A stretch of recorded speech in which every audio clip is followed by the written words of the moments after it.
너희가 노년에 이르기까지 내가 그리하겠고 백발이 되기까지 내가 너희를 품을 것이라.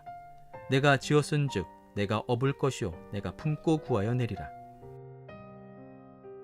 여호와여, 내가 고통 중에 있사오니 내게 은혜를 베푸소서. 내가 근심 때문에 눈과 영혼과 몸이 쇠하였나이다. 내 일생을 슬픔으로 보내며 나의 연수를 탄식으로 보내며 내 기력이 나의 죄악 때문에 약하여지며 나의 뼈가 쇠하도소이다. 내가 모든 대적들 때문에 욕을 당하고 내 이웃에게서는 심히 당하니 내 친구가 놀라고 길에서 보는 자가 나를 피하였나이다. 내가 잊어버린 바 됨이 죽은 자를 마음에 두지 아니함 같고 깨진 그릇과 같으니이다. 나이 드신 노인, 어른들의 삶 자체에 보다 주목해보고 싶었습니다. 설교 제목을 그렇게 붙였습니다만 내 자신이 어떻게 나이 들어가야 하는지, 내 노년에 필요한 영성이 무엇인지 묵상하며 준비했습니다. 그러니 오늘 말씀은 스스로를 노인이라고 여기는 성도에게도 드리는 말씀이지만 나는 아직 노인이 아니다 생각하는 분들과 나누고 싶은 주제입니다. 노년, 노인은 어느 날 갑자기 되어지는 것이 아니라 오늘의 내 모습이 쌓여 노년을 이루기 때문입니다. 우리가 노년을 생각해 보면 어린아이처럼 인간의 양면성이 잘 드러나는 시기이지요. 노년이 갖는 안정과 평화로움 또는 지혜가 있습니다. 반면에 평생 열심히 살아왔던 흔적으로 몸에는 질병과 고통이 또 외로움과 상처가 드러나기 시작하는 시기이지요. 육체적으로는 쇠약해지며 병원을 찾는 일이 많아지고 먹는 약도 늘어납니다. 마음에는 오래된 상처처럼 서운한 일이 있고 자신을 인정해주고 위로해주는 이가 없다 싶어 외로움을 호소합니다. 우리 사회는 노년 인구가 증가하고 있고 노년 우울증이 점차 증가하고 있다는 보도도 봅니다. 몸도 마음도 약해지는데 교회에서도 점점 설 자리는 적어지고 자녀와 관계는 소원해집니다.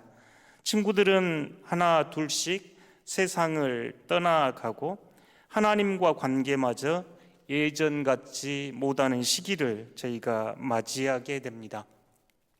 오늘 저희가 읽었던 시편 31편은 다윗이 고난 중에 자신을 깨진 그릇이라 표현하며 지었던 시인데 아마 성경 안에서 노년의 마음을 가장 잘 표현한 시로 보여집니다.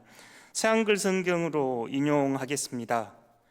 나를 불쌍히 여겨 주십시오. 오 여호와여, 내가 불안하거든요. 내 눈이 울분으로 흐려졌습니다. 내 몸도 마음도 그러합니다. 살아갈수록 근심만 더하고 해가 갈수록 한숨 소리만 높아집니다. 내 잘못 때문에 힘이 사그러지고 뼈가 약해졌습니다. 내 모든 적들에게 나는 창피를 당하고 내 이웃들에게는 심하게 당했고 나와 친한 사람들은 나를 무서워하게 되었습니다. 거리에서 나를 보는 사람들은 나를 피했습니다. 나는 죽은 사람처럼 잊혀졌습니다. 사람들 마음 속에서 사라졌습니다. 나는 깨진 그릇처럼 되었습니다. 다윗의 심정이 이해가 되시는가요?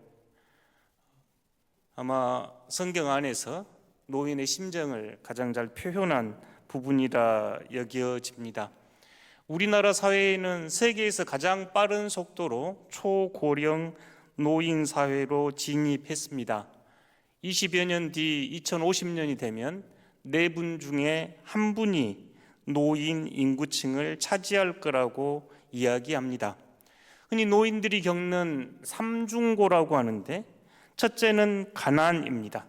젊어서는 여유가 없고 늙어서는 대책이 없다 이렇게 표현하더군요. 둘째는 질병입니다. 100세 시대라고 하는데 오래 살지만 오래 질병을 앓습니다. 셋째, 고독인데 혼자 살다 혼자 죽어갑니다. 그래서 노인의 삼중고를 가난, 질병, 고독이라 이야기합니다. 노인이 증가하면서 사회적으로 중요해졌습니다. 노인들에 대한 복지나 또 주거 환경, 적절한 일자리, 좋은 관계가 필요하다는 점을 주목하면서 많은 정책이나 많은 책이나 많은 강연 등이 열려지고 있습니다. 많은 노인들의 서글픈 현실을 지적하고 그 상황을 바꿔보려는 대안들도 많습니다. 노인대학이나 여러 매스컴에서 노인 10계명을 쉽게 찾아볼 수 있는데요.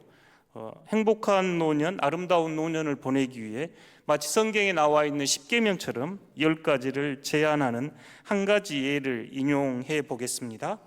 첫째, 당황해하거나 성급해하지 말고 뛰지 말라. 노년에는 넘어지는 것이 매우 위험한데 넘어졌다 하면 응급실이랍니다. 그러니 뛰지 말라는 조언은 매우 현실적이고 이 뛰지 말라 하는 이 말 안에는 평생 열심히 살아왔으니 이제 속도를 늦춰도 됩니다 하는 제안도 들어 있습니다. 두 번째는 자식이 무엇을 해줄까 기대하지 말라. 아마 노년에 갖게 되는 큰 상실감 중에 하나가 이 자녀와의 관계로 보여집니다. 이 10가지를 제안하신 분은 삶을 스스로 자녀에게 기대는 것은 자기 자신을 거지로 만드는 것이라 이야기하며 내 삶은 내가 사니 노년이 되어도 당당한 주체로 살아라라고 이야기합니다. 세 번째는 고집 부리지 말라 제안합니다. 아마 노인에 대한, 노년에 대한 잘못된 인식 가운데 하나이기 때문일 거라 생각됩니다. 자기 의견만 맞고 자기 의견만 주장하다 보면 상대방의 이야기를 들을 기회를 놓칩니다. 이 제안자는 노년은 더 유연해질 수 있는 기회라고 이야기하면서 고집을 부리지 않는 것은 나를 낮추는 것이 아니라 세상을 보다 유연하게 대하는 태도라 제안합니다. 넷째는 시샘하지 말라 합니다. 시기와 질투는 비교에서 시작됩니다. 비교는 한도 끝도 없습니다.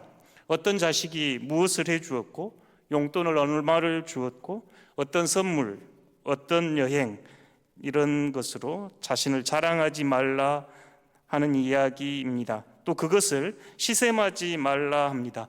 다른 사람을 비교하고 시샘할수록 부정적인 에너지가 쌓이기 때문입니다. 다섯 번째, 공치사하지 말라, 생색내지 말라 하는 뜻입니다.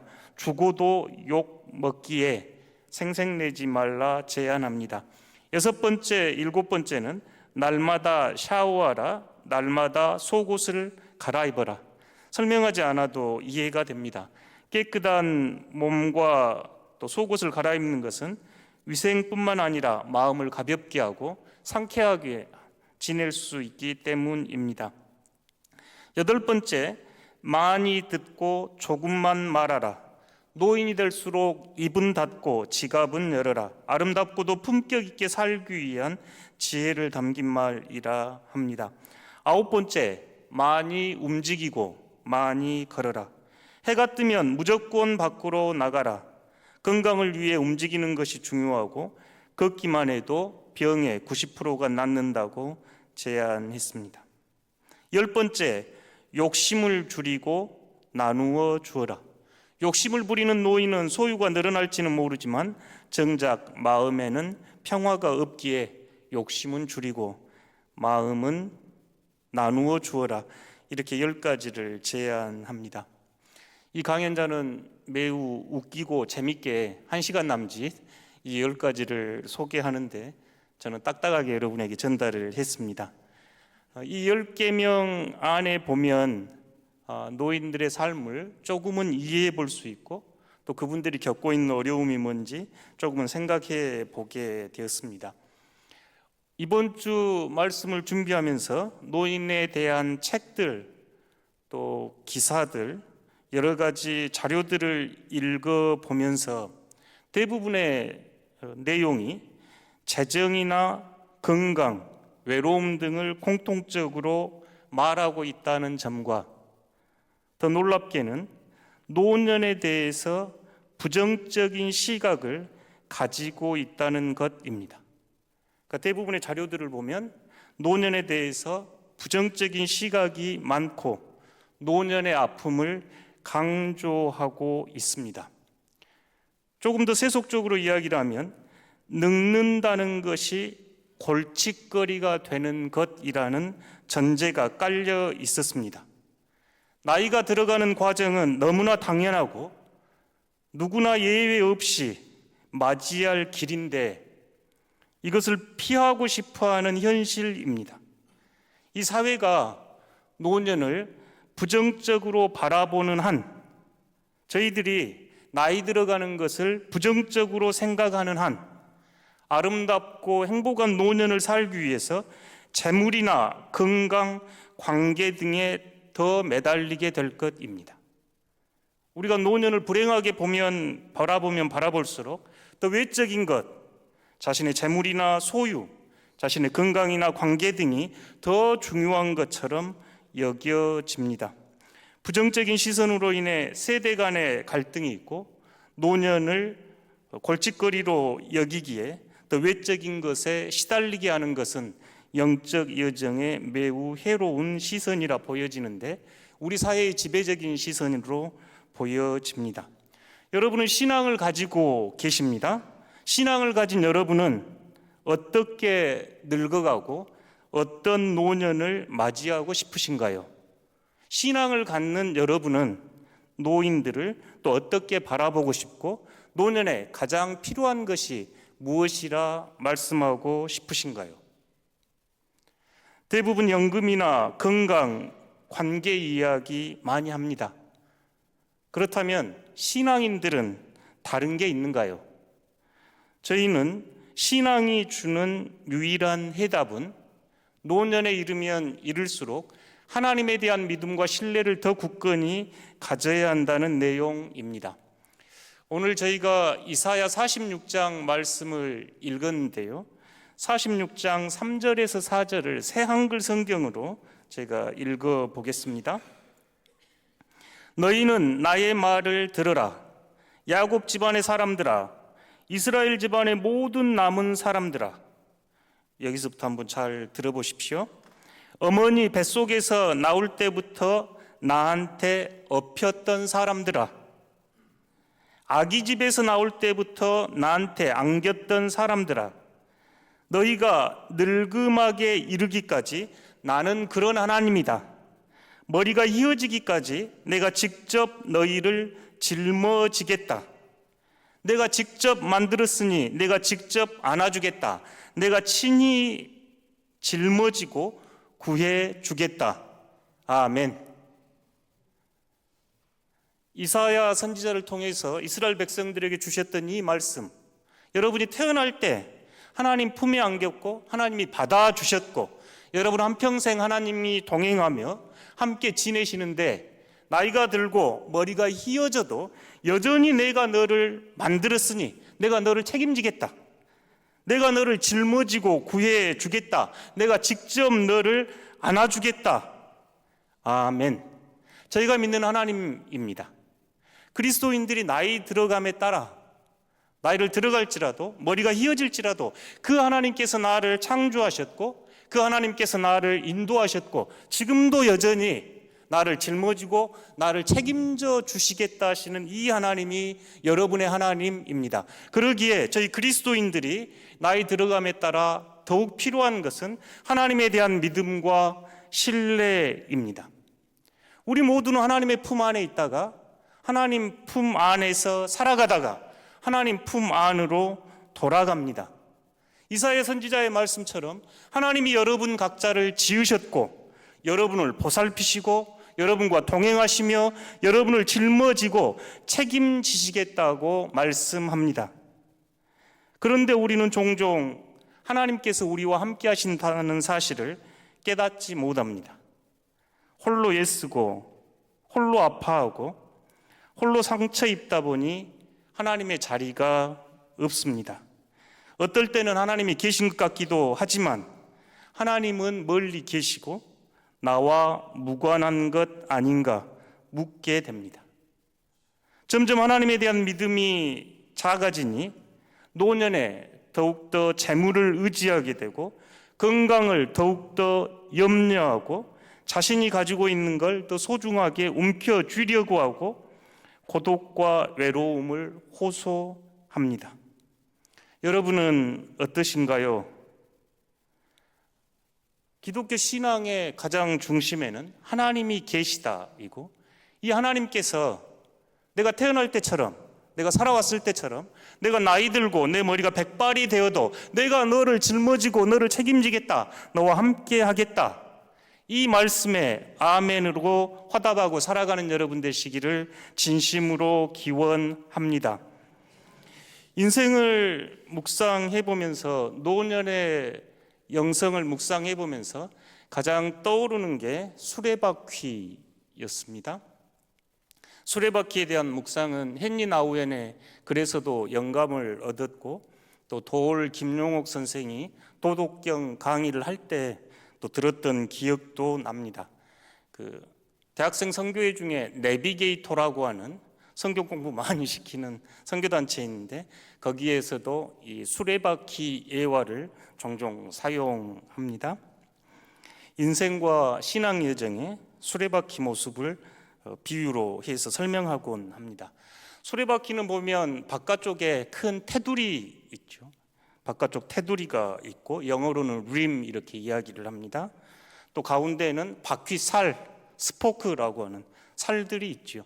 그리고 한 가운데가 이제 허브, 축, 중심 이런 표현 쓰는데 한 가운데 비어 있는 중심이 있습니다. 저는 수레바퀴를 본 적이 있고 아마 여러분도 보셨을 겁니다. 바깥쪽 테두리는 우리가 살아가는 일상 삶을 이야기합니다. 마치 수레바퀴가 굴러가면 매일 맞이해야 되는 부딪히는 현실이지요. 젊은 날은 이 바깥에서 빠르게 달려가기 원합니다. 더 성공하기 위해, 더 인정받기 위해, 더 큰 힘을 갖기 위해, 더 안정적 삶을 살기 위해 테두리 바깥에 관심을 쓰며 열심히 살아가지요. 그 다음 인생의 여정이 점점 이제 지나갈수록 가운데 바퀴살이라 하는 것이 눈에 들어옵니다. 삶의 여정이며 시간의 흐름을 상징하기도 합니다. 바퀴살 하나하나가 태어나고 자라고 사랑과 고통과 성취와 상실과 회복을 상징하기도 합니다. 또는 바퀴살 하나하나가 10대, 20대, 30대, 60대, 70대, 80대, 90대 자신의 인생을 의미하기도 합니다. 또한 이 바퀴살은 내가 살아가면서 맡아야 하는 다양한 역할들, 친구로, 아버지로, 교사로, 목사로, 남편으로, 아들로 세상을 살아가면서 맡게 되는 다양한 역할 중에 역할을 상징하기도 합니다. 이 바퀴살을 가만히 이렇게 들여다보면 바퀴살은 더 중요하고 덜 중요한 게 없습니다. 10대가 중요하듯 60대도 70대도 중요합니다. 남편의 역할이 중요하듯 아들의 역할이나 교사의 역할, 봉사자의 역할도 중요하지요. 바퀴살에 시선을 두기 시작하면 두 번째 깨닫게 되는 것은 바퀴살은 중심을 향해 모여 있고 중심에서 연결되어 있다는 점입니다. 그러니까 이 바퀴의 중심이 없으면 바퀴살이 연결될 수 없고 바퀴가 돌아갈 수 없지요. 바퀴살이 중심에 맞닿아 있어야 힘을 씁니다. 그래서 세 번째 저희는 자연스럽게 바퀴 중심을 보게 됩니다. 사실 바퀴 중심은 비어 있습니다. 바퀴 중심은 비어 있지만 모든 살들을 연결시키고 지탱하는 핵심 축입니다. 그래서 노자는 도덕경에서 수레바퀴가 쓸모 있는 것은 바퀴살이 모이는 중앙에 바퀴축을 끼울 빈 구멍이 있기 때문이고 그릇이 쓸모 있는 것은 안이 비어 있기 때문이다라고 이야기하면서 비어있기에 쓸모있다 하는 유명한 말을 합니다. 내비게이터에서 이 수레바퀴 외야를 쓸 때 한가운데 바퀴에 비어있음을 예수 그리스도로 설명을 합니다. 우리 신앙인들이 이 수레바퀴를 바라보면서 가장 가운데 중심이 하나님입니다. 그러니까 수레바퀴 중심은 비어있는 단순한 공백이 아니라 가장 중심이요 가장 힘의 근원이 되는 생명과 모든 삶을 연결시키는 그 자리가 우리가 하나님 이렇게 이야기할 수 있습니다. 우리가 하나님이 멀리 계신 것 같고 하나님 경험이 어렵고 하나님이 나와 함께 계신가라고 묻게 되는 것은 수레바퀴 중심이 마치 비어있는 것처럼 그렇기 때문입니다. 비어있음을 긍정할 수 있을 때 하나님에 대한 새로운 여행이 시작됩니다. 예수님께서 자기를 비워 종의 형체가 되셔서 십자가를 지셨기에 우리가 구원을 받았습니다. 유대인들은 하나님이 자신을 비워낸 자리에 창조가 드러나고 우리가 그 자리를 채운다고 이야기합니다. 비어있기에 그곳이 중심이 되고 힘의 근원이 됩니다. 비어있음은 일상 안에서 우리의 약함, 우리의 깨짐, 우리의 쓸모없음입니다. 신학적으로 저 비어있음을 설명할 때 불가해한 하나님, 설명하기 너무 어려운 하나님, 사람의 지식과 인식과 언어와 상징으로는 하나님을 설명할 수 없는, 그래서 표현할 수 없는 마치 텅 빈 것과 같은 그런 존재로 하나님을 묘사합니다. 유영모 선생은 이를 없이 계신 님, 하나님에 대한 다양한 정의가 있었습니다만 제 마음에 가장 남는 정의는 없이 계신 님, 마치 텅 비어있는 것처럼 없어 보이지만 계시는 하나님이라는 표현입니다. 저희가 나이 들어가면서 늙어감은 이 바퀴살 끝에서 중심으로 가까이 가는 여정입니다. 바깥에 관심을 두고 사는 저희들이 점점 중심, 하나님께 가는 여정이며 삶의 외곽에서 중심, 하나님께로 돌아가는 여정입니다. 젊어서는 이 여정이 쉽지 않지만 알고는 있어야 할 것으로 보입니다. 인생의 수많은 경험과 시간이 결국 하나님 안에서 하나로 수렴됩니다. 인생의 전반기는 바깥에와 살에 관심이 있지만 나이가 들어갈수록 점점 중심으로 향하게 됩니다. 더 깊은 곳, 더 중심으로 들어가는 시간이 나이 들어감입니다. 늙어간다는 것은 태에서 살로, 살에서 중심으로 더 가까이 들어가는 순례입니다. 하나님은 그 중심에서 여러분을 기다리고 계십니다. 노년은 태를 사는 것이 아니라 중심으로 들어가 중심을 사는 시간입니다. 수레바퀴는 끊임없이 돌며 앞으로 나아갑니다. 우리의 인생도 그렇습니다. 모든 것이 때가 있습니다. 인생은 돌며 성숙해지고 마침내 하나님께 이르게 됩니다. 바퀴가 굴러가면서 나아가듯이 우리의 하루하루도 하나님 앞으로 나아갑니다. 바울이 선한 싸움 다 싸우고 달려갈 길을 마치고 믿음을 지켰다 하는 이야기는 바퀴의 중심에 이르렀다는 말로 이해가 됩니다. 나이가 들어간다는 것은 이 바퀴가 굴러가는 것과 같습니다. 삶이 죽음을 값지게 만들면서 인생의 주기가 매듭지어져 갑니다. 그러니 나이 들어가는 걸 감추거나 부정할 필요는 없습니다. 삶의 소중한 한 과정이기 때문입니다. 수레바퀴는 바깥에서 살로, 살에서 중심으로 향하는 우리의 여정을 보여줍니다. 수레바퀴는 우리가 언젠가 맞이할 그날 차츰 늙어가는 게, 가난해지는 게, 아프긴 하지만 견뎌볼 가치가 있음을 일깨워 줍니다. 인생의 사이클은 한 번뿐이고 길고 긴 역사 가운데 오늘 나는 지극히 작은 역할을 할지라도 기품 있고 조심스럽게 그것을 감당해낼 때 인간의 아름다움이 있습니다. 때로는 진흙탕을 뒹굴어야 하고 때로는 오르기도 내리기도 하지만 한 발 한 발 죽음을 향해 가는 것이 인생일지라도 인생의 사이클은 시작과 끝이 있습니다. 늙음에 따라오는 죽음은 우리가 맞이할 마지막 은혜요 선물입니다. 하나님께 돌아가는 시간이기 때문입니다. 나이듦 묵상해 봅니다. 우리 주위에 노인이 없다면 누구나 나이 먹는다는 사실을 우리가 알지 못할 겁니다. 그러기에 우리 곁에 계신 나이 드신 어른들은 우리의 미래를 보여주는 거울입니다.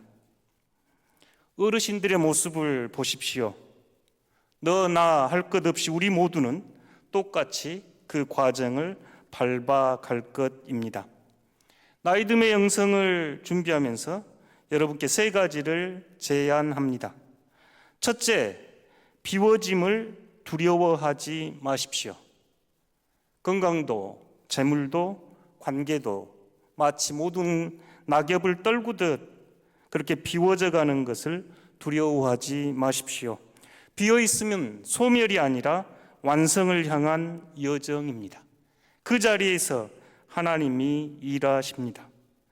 노년은 채우는 시기가 아니라 내려놓고 나누는 시간입니다. 스스로 하지 못할 때 억지로 하게 됩니다. 두 번째, 하나님의 불가해함을 신뢰하십시오. 모든 것을 설명하고 이해할 필요는 없습니다.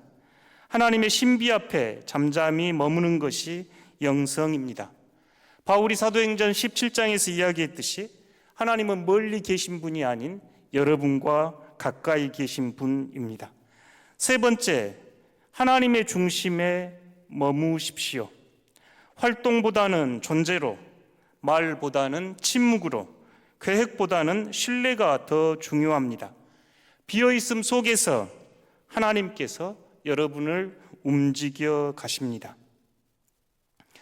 아직 가보지 않는 길이지만 노년은 모든 이들에게 처음입니다. 누구나 매일의 인생은 첫날이며 첫걸음입니다.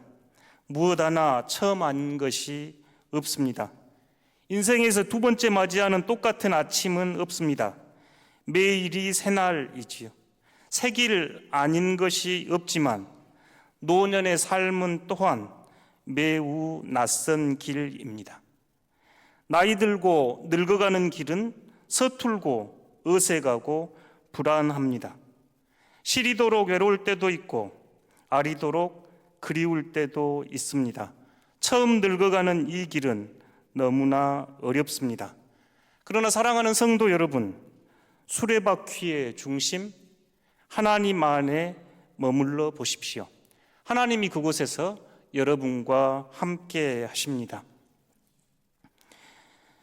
제가 주보에 한 노인의 기도 실었는데 주보 가지신 분은 참고하셔도 좋고 주보가 없으신 분은 조용히 눈을 감고 함께 기도하겠습니다. 가지신 분은 저와 함께 읽어보면 좋겠습니다. 영원한 신비신 하나님, 내 생의 길 위에 떨어진 낙엽 하나, 바람 한 줄기에도 당신의 숨결이 깃들어 있었음을 이제야 깨닫습니다. 젊은 날에는 빠르게 흐르는 시간 속에 주님을 잊기도 했고 중년의 무게 아래에선 주님의 어깨를 의지하기도 하였습니다. 나이 들고 늙어가는 길이 서툴고 어색하고 불안하고 깨진 그릇 같습니다. 없이 계신 하나님, 내 삶이 아직도 누군가에게 따뜻한 위로가 되게 하소서. 말 한마디, 눈빛 하나로 당신의 사랑을 드러내게 하소서. 묵묵히 기다리는 지혜를 주시고 축복을 흘려 보내는 믿음의 노인이 되게 하소서. 영원한 인도자 예수님, 지금 이 시간 삶의 끝자락이 아니라 영생으로 들어가는 길목에서 당신을 더욱 깊이 사랑하게 하소서. 예수 그리스도의 이름으로 기도드립니다. 아멘.